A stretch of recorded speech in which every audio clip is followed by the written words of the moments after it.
بسم الله الرحمن الرحيم يسألونك عن الأنفال قل الأنفال لله والرسول فاتقوا الله وأصلحوا ذات بينكم وأطيعوا الله ورسوله إن كنتم مؤمنين.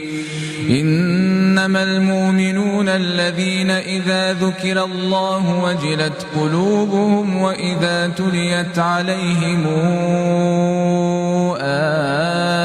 آياته زادتهم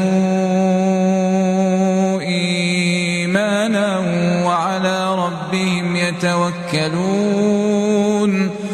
الذين يقيمون الصلاة ومما رزقناهم ينفقون أولئك هم المؤمنون حقا لهم درجات عند ربهم ومغفرة ورزق كريم. كما أخرجك ربك من بيتك بالحق وإن فريقا من المؤمنين لكارهون يجادلونك في الحق بعدما تبين كأنما يساقون إلى الموت وهم ينظرون.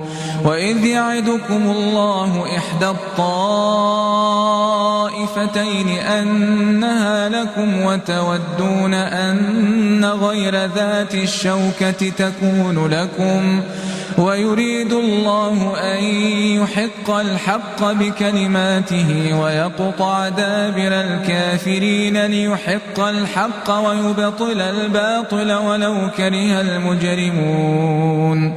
إذ تستغيثون ربكم فاستجاب لكم أني ممدكم ب1000 من الملائكة مردفين.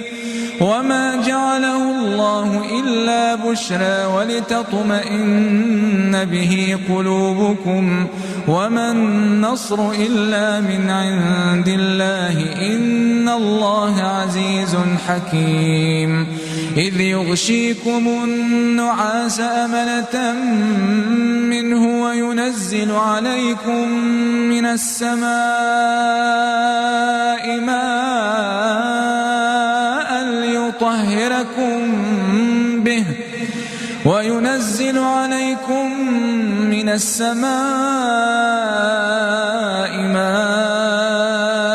ليطهركم به ويذهب عنكم رجز الشيطان وليربط على قلوبكم ويثبت به الأقدام. إذ يوحي ربك